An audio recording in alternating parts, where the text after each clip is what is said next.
మిత్రులారా, ఈరోజు మనం హైటెక్ సిటీ అని పిలిచే ఈ హైటెక్ సిటీ 1992లో పీజేఆర్ గారు మంత్రి ఉన్నప్పుడు, నేదురుమల్లి జనార్దన్ రెడ్డి గారు ముఖ్యమంత్రిగా ఉన్నప్పుడు, పెద్దలు పివి నరసింహారావు గారు ప్రధానమంత్రిగా దేశానికి సేవలు అందించినప్పుడు రాజీవ్ గాంధీ టెక్నాలజీ పార్కు కింద ఇక్కడ హైటెక్ సిటీకి మొట్టమొదట పునాది రాయేసి ఆనాడు ప్రారంభోత్సవ కార్యక్రమం పి జనార్దన్ రెడ్డి గారి నేతృత్వంలోనే పునాది రాయబడ్డది. ఆ తర్వాత కాలాంతరంలో దాన్ని మహారాష్ట్రకు తరలించాలని కుట్రలు జరుగుతూ కూడా పీజేఆర్ గారు అడ్డంబడి ఆ హైటెక్ సిటీని ఆనాడు రాజీవ్ గాంధీ టెక్నాలజీ పార్క్గా పిలిచిన ఆ సాంకేతిక నైపుణ్యాన్ని ఇక్కడనే వారు ఆపినారు. ఆ తర్వాత వచ్చిన ఆంధ్రప్రదేశ్ ముఖ్యమంత్రిగా చంద్రబాబు నాయుడు గారు బాధ్యతలు చేపట్టిన తర్వాత 1998లో రాజీవ్ గాంధీ టెక్నాలజీ పార్కును హైటెక్ సిటీగా మార్చి ఆనాటి ప్రధానమంత్రి అటల్ బిహారీ వాజ్పేయి గారిని పిలిపించి పెద్ద ఎత్తున అక్కడ అభివృద్ధి కార్యక్రమాలు తీసుకొచ్చి ఆనాడు సైబరాబాదు ప్రణాళికలు రచించి చంద్రబాబు నాయుడు గారు ఈ ప్రాంతాన్ని అభివృద్ధిని ఇంకొక స్థాయికి తీసుకెళ్లడానికి వారి కృషి చేసిండ్రు. ఆనాడు పివి నరసింహారావు గారు ప్రధానమంత్రిగా ఉన్నప్పుడు, నేదురుమల్లి జనార్దన్ రెడ్డి గారు మంత్రిగా ముఖ్యమంత్రిగా ఉన్నప్పుడు వేసిన శిలాఫలకమే పునాది రాయే ఆ తర్వాత హైటెక్ సిటీగా మారింది. అటల్ బిహారీ వాజ్పేయి చంద్రబాబు నాయుడు గారి నేతృత్వంలో ఈరోజు ఈ ప్రాంతం అంతా విస్తరించింది.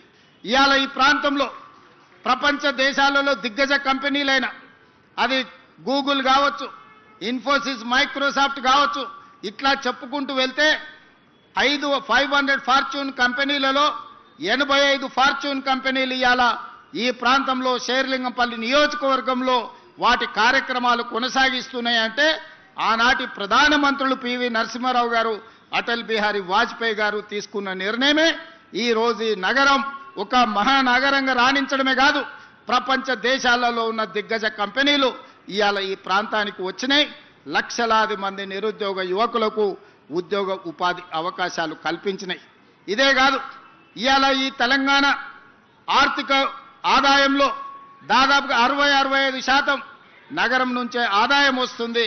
ఆ ఆదాయమే ఈరోజు తెలంగాణ రాష్ట్ర అభివృద్ధికి మనం వినియోగించుకుంటున్నాం.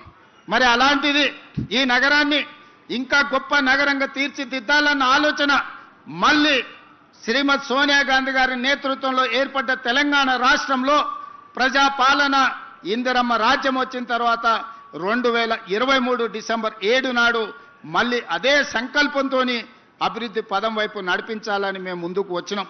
దాంట్లో భాగంగా అరకపూడి గాంధీ గారు కావచ్చు, మహేందర్ రెడ్డి గారు కావచ్చు, గద్వాల విజయలక్ష్మి గారు కావచ్చు, డిప్యూటీ మేయర్ కావచ్చు, లేదా వేదిక మీద ఉన్న చాలా మంది కార్పొరేటర్లు ఈ నగర అభివృద్ధిలో భాగస్వాములం అవుతాం, మీకు అండగా నిలబడతాం, మీరు చేసే ప్రయత్నానికి మేము సంపూర్ణంగా సహకరిస్తామని చెప్పి ఈరోజు ఈ ప్రజాప్రతినిధులందరూ కూడా ముందుకు వచ్చి ప్రభుత్వం చేసే అభివృద్ధి కార్యక్రమాల్లో భాగస్వాములు అవ్వడమే కాదు, వాళ్ళ అనుభవాలను, వాళ్ళ సూచనలను ఈరోజు ప్రభుత్వానికి అందిస్తున్నారు.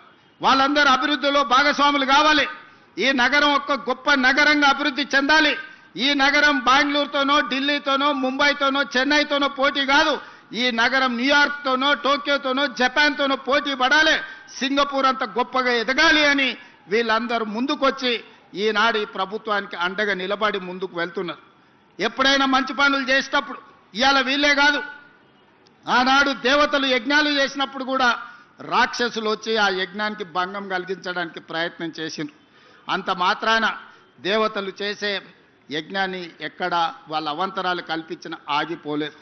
ఈరోజు ఈ నగరాన్ని ఒక మహానగరంగా న్యూయార్క్, టోక్యో లాంటి నగరాలతో పోటీ పడే విధంగా మేము చేసే అభివృద్ధిలో ఎవరు అడ్డుపడ్డా కూడా అడ్డంకులను తొలగించుకుంటాం, అవాంతరాలను అధిగమిస్తాం.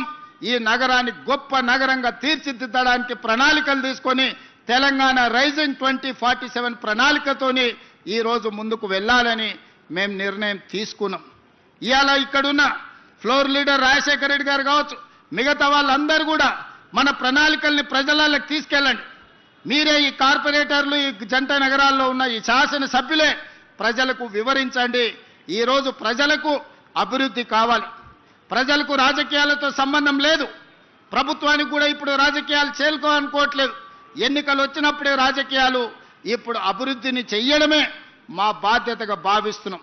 అందుకే ఈరోజు ఔటర్ రింగ్ రోడ్డు ఇన్సైడ్ ఏదైతే హైదరాబాద్ నగరం ఉందో కోర్ అర్బన్ రీజన్గా ఇవాళ తీర్చిదిద్దాలని ఔటర్ రింగ్ రోడ్డు నుంచి ఈరోజు రీజనల్ రింగ్ రోడ్డు దాదాపుగా 363 కిలోమీటర్లతోని రీజనల్ రింగ్ రోడ్డుని ఇవాళ RRRను మనం ప్రణాళిక చేసినాం. అక్కడి వరకు సెమీ అర్బన్ రీజన్గా రీజనల్ రింగ్ రోడ్డు అవతల మిగతా తెలంగాణ ప్రాంతాన్ని రూరల్ తెలంగాణగా 3 లేయర్లుగా ఈరోజు తెలంగాణ రాష్ట్రాన్ని విభజించాలనుకున్నాం. రాబోయే 100 రోజుల్లో కోర్ అర్బన్ రీజన్కి సంబంధించిన ప్రణాళికలు సిద్ధమవుతున్నాయి. ఆ ప్రణాళికలలో భాగంగా ఈరోజు ఢిల్లీ దేశ రాజధాని, పార్లమెంట్ అక్కడే ఉంది, ప్రధానమంత్రి గారు అక్కడే ఉన్నారు, కేంద్ర మంత్రులంతా అక్కడనే ఉంటారు.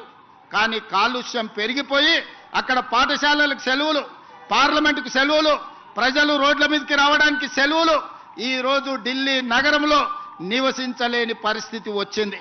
దీనికి ప్రధానమైన కారణం ఇంత పెద్ద దేశంలో దేశ రాజధానిలో ప్రజలు నివసించలేని పరిస్థితి వచ్చింది అనంటే ఆనాటి పాలకులు ఢిల్లీ నగరంలో సరైన ప్రణాళికలు రచించకపోవడం వల్ల ఈరోజు విపరీతమైన కాలుష్యం వల్ల ఢిల్లీ నగరంలో నివసించలేని పరిస్థితి.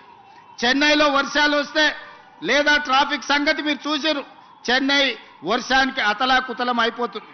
బెంగళూరు నగరం ఈరోజు ట్రాఫిక్లో చిక్కుకొని ఎయిర్పోర్ట్కు పోవాలంటే నగరంలో నుంచి 6 గంటల ముందు బయలుదేరాల్సిన పరిస్థితి వచ్చింది. మరి ఇవాళ మిత్రులారా, జంట నగరాలలో ఉండే యువకులారా, మీరు ఆలోచన చేయండి. మనం ముంబై నుంచి, చెన్నై నుంచి, ఢిల్లీ నుంచి నేర్చుకోవాల్సిన అవసరం ఉన్నదా లేదా?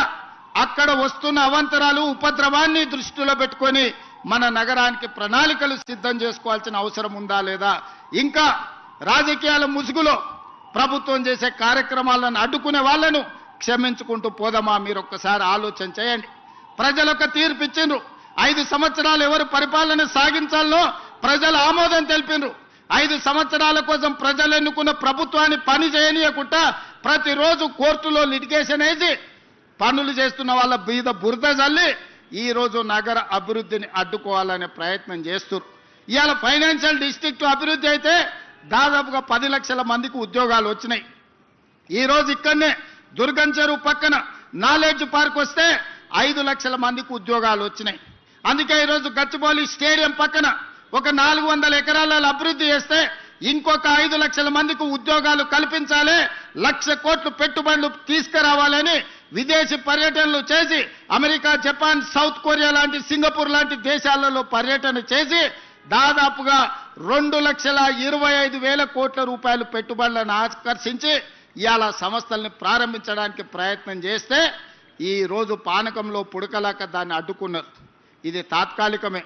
ఆ భూమి 2002-03లో ఎవరికో ప్రైవేటు వ్యక్తులకు కేటాయిస్తే 2024లో సుప్రీంకోర్టు వరకు వెళ్ళి కొట్లాడి 20 సంవత్సరాల పోరాటం తర్వాత ఆ భూమిని వెనక్కి రాష్ట్ర ప్రభుత్వానికి తీసుకొచ్చిన